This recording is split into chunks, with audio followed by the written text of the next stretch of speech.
peace, love, truth, peace, freedom, justice. Greatest movement in the world. It's your boy Marcoel Boriken. I'm gonna let the siren pass by a second.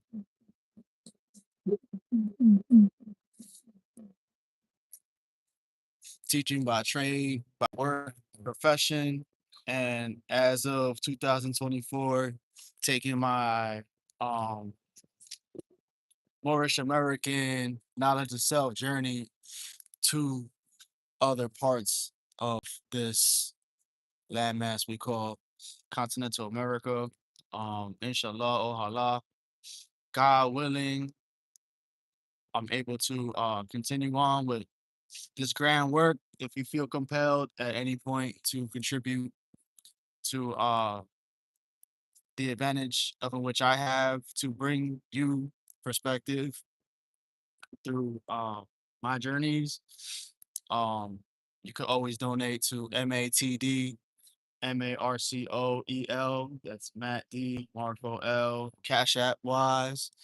And if you feel compelled at any moment to empower reawakening movement for worldwide peoples, but specifically Moors in America to find their roots and use their advantages in this life we have to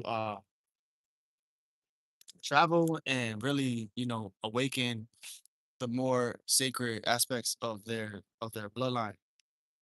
Knowledge of self is really the key. So I'm going to continue on. This is Spanish for the Moorish Gurus Part 2. Yesterday, our last video, we went in on Guru Nanak and a little bit about Punjab, the South Asia region, with some context of Guru Nanak in 1469, his father, Metha Kalu, and his mother, Mata Tripta Ji. Um, we also talked a little bit about the significance of the hemp cord, the cordón de cáñamo de los satrias. So it's a satria cord given upon a upanayama, uh, a ceremony of really just maturity and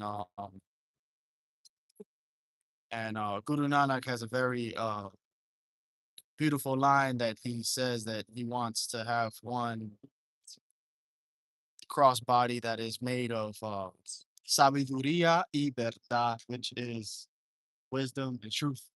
So we will continue on with that second part of this fabulous article titled Guru Nanak y la comunidad Sikhi. So Guru Nanak and the Sikh community. I'm going to continue on. It says here, cada día temprano al amanecer meditaba y rezaba a orilla del río. So this one says, each day, early at dawn, he meditated and he prayed at the outskirts of the river. Un día no regresó a la hora acostumbrada. One day he didn't return at the accustomed hour or the normal hour.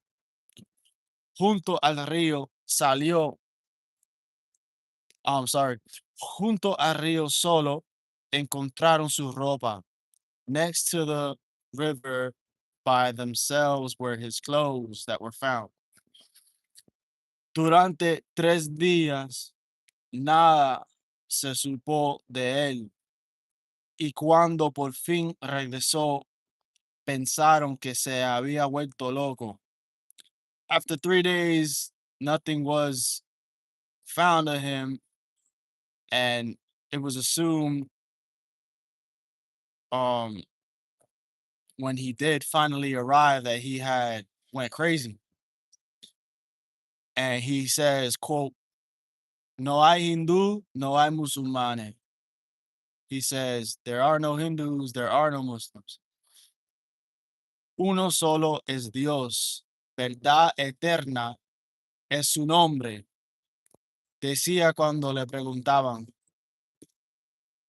Says here, there's only one God or one is God.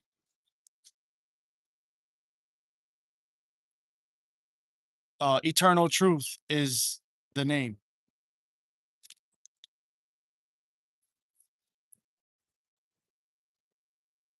This is how he responded to each question. Tenía por aquel entonces 30 años. And he said this at 30 years old, right? So we continue on here. Nana y Mardana. Mardana, obviously his best friend. I believe Mardana was more Islamic rooted, but he played an instrument that's sort of like a guitar. Nana y Mardana decidieron entonces emprender un largo viaje para poder preguntar a los sabios de las distintas religiones y aprender de ellos. So Nana decided, and his best friend, they decided to begin sort of journeys, long journeys to go and ask the wise ones from distinct regions and learn from them. Querían buscar el sentido de las creencias, sorry. Querían buscar el sentido de las creencias y los rituales. They wanted to find the meaning of beliefs and rituals. Para Nana, la pregunta clave era cómo vivir en verdad. For Nana, the key question was how to live in truth. Cómo llevar una vida auténtica sin engaños ni falsas ideas. How to live a life that's authentic without deception and false ideas. Right? So essentially being somebody who would be today a revolutionary in the sense of speaking on the truth of things opposed to being distracted. But in this particular time, obviously, there's people who are kind of like locked down just like today by their belief system, and um they don't really go out of their way to try to learn more truth. All right. So it says here, sus viajes duraron varios años. Visitaron toda la India, también Ceilán, Medina, La Meca, Baghdad. So it says here his journeys or his trips were various years, and they visited all of India as well as Ceylon, which is today Sri Lanka. And we know Sri Lanka by means of, I guess you could call them inquisitions, Eurocentric inquisitions. They were all labeled as Moors by census records. You could look this up, and there's millions of Moors. Medina, Mecca, and Baghdad, which is ancient Mesopotamia, Persia, Iraq, Iran, that whole area today, which is always buzzed of in the media. So they went to two very distinct regions of the world, being the southern tip of the subcontinent of Asia, South Asia, closest to Malaysia, closer to the Filipino islands, but Sri Lanka, and all the way to where today the Kabbalah is, or the House of Ibrahim, or the House of God, as the Islamic community says. So that's a very large amount of landmass to cover, and that's a lot of travel, a lot of knowledge, a lot of experience that people not even today could even reach that altitude, that altitude, that adept degree of just travel in itself. So that's very impressive to be able to do something like that back in the day where there was no airplanes. All right. So a lo largo del camino, Nana no dejaba de componer cantos de alabanza al Creador. Martana, que era músico, le acompañaba con su rabab, un instrumento de cuerda. So it's saying here, along the paths, the long paths, Nana he didn't stop um praising and giving songs to the Most High and the Creator. And Mardana, who was a musician, who accompanied him with his instrument that's like a guitar, it's a stringed instrument. It's called the rabab. And then conocieron a monjes renunciantes, preguntaron a sacerdotes en los templos, se instruyeron en la interpretación de la distinta escritura sagrada, integraron en el sentido de las prácticas ascéticas de los cultos y los devociones, pero nada de todo eso satisfacía sus preguntas. So they met monks, retired monks, or resigned monks. They asked questions to high priests of temples. They they practice they also spoke to those who practice abstention, which is like extreme abstinence from all types of pleasure, like Buddhists or um yeah, people who just abstain. Um and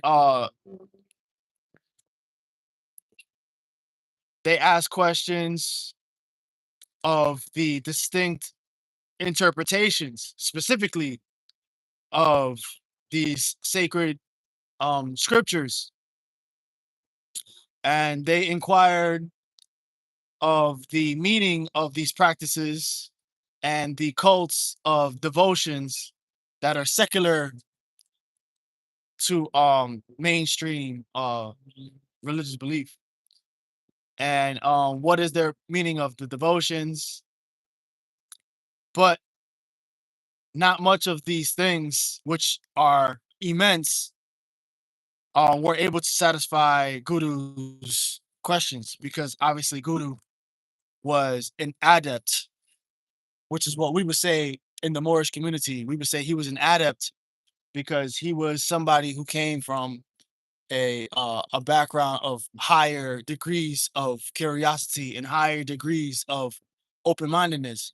And through sheer experience, not through schooling, he was able to reach levels of wisdom that the average were not able to reach. So we call this, usually 70% of the Moorish American community are adepts.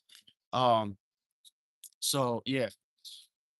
And also it says here, the thumbnail for the video is this exact picture right here, right? Guru in the center and Mardana playing the guitar. It's not so clear, but he's playing the, I keep forgetting the name of that, right? Rabab. So that's the picture. It's the thumbnail in the video. And there's another footnote here that gives a better better meaning of the illustration that I just showed you. It says Nana con Bhai Mardana y Bhai Bala. Brother Mardana and brother Bala. In the illustration, en el ilustración, vemos a su amigo Mardana tocando el rabá y otro compañero Bala de familia hindú. In the illustration, we see his friend Mardana playing the rabab and his other companion Bala from a Hindu family. Bala escribió una biografía de su amigo y maestro, recogiendo anécdotas y diálogos. El Yanan Sakshi. So it says, Bala wrote a biography of his close friend and teacher, um, picking up anecdotes and dialogues, labeled or known as El Yanan Sakshi. Nanak sostiene un flor. Nana is holding a flower or sustains a flower in the illustration. Um, enseñaba que como los flores, raíces en la tierra y floreciendo hacia lo alto. Nana, he taught that like flowers, roots in the ground blossom to heights, which is symbolic for the lotus in a sense. And en el suelo, frente a él, in front of him, on the ground, vemos el loza, la jarra de agua que se usaba para beber y para llevarse. So in front of him, there is a lofa, which is a like a I don't know, like a jar or some sort of like canteen, canister, cup, whatever you want to label it, that was used to drink from, right? And to take with him as well. So yeah, that's the whole second page of the article. This is jam packed. Obviously, um, somebody back in 1400 that witnesses genocide decides to just say, "Yo, um, both of these religions are bugging. Let me figure out what this thing is really about."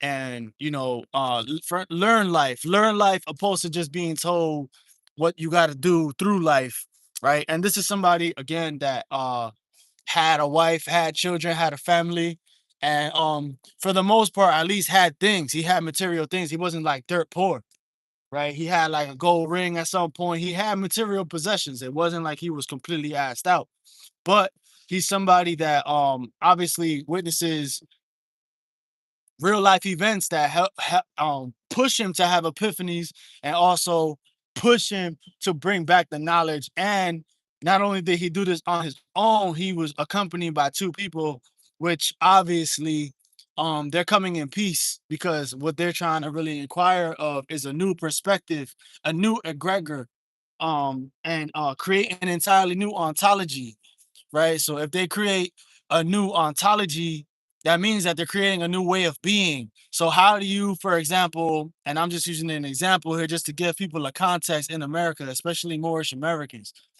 How do you come from a Catholic Christian mother, family background, and then your father's background is completely Islamic?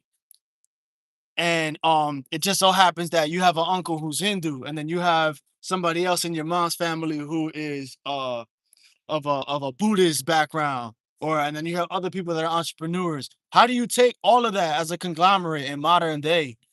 That's a question. That's actually something that was applicable and applied by a teacher, right? A guru is somebody who is able to bring enlightenment from darkness to light.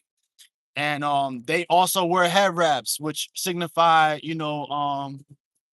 head wraps that signify respect for your mind, your being, for your chakra, for your crown, not just the texture of your hair and a bloodline thing. It also had to do with you know like cleanliness. It had to do with self-respect. It had to do with waking up in the morning and doing yourself, like not just getting out of bed like a bum, right?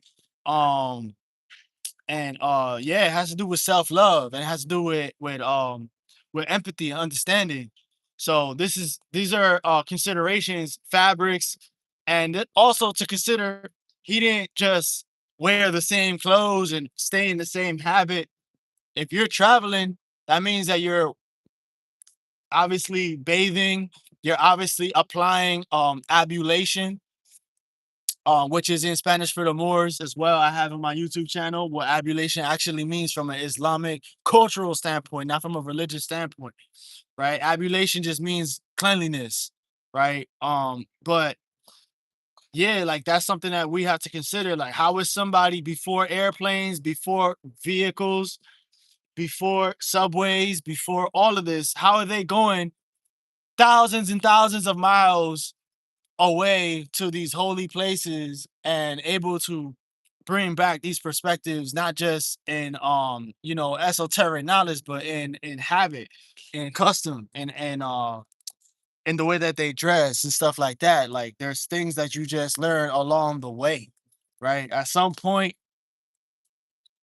they had to adopt things along the pilgrimage. So that's also something that's really not brought out entirely, but that's just common sense, right? How do you even keep your guitar? Like people don't even think Mardana. How did Mardana even keep his guitar from getting wet? How did Mardana even keep his guitar? Like what kind of material was he even using to encapsulate the guitar? Did he have a guitar case? He obviously didn't go to the Pastor Music or the Guitar Center or the Sam Ash and buy a guitar case. Like, you see what I'm saying? Like back then, things were more meticulous, things were more hands-on, and things were more considerately done in that sense. And there was more of an intimacy, there was more of a understanding of like having to take care of the things. Like, how did they keep their sandals clean? How did they keep their clothes clean? How did they keep their beards groomed? How did they keep the guitar strings tuned? Right.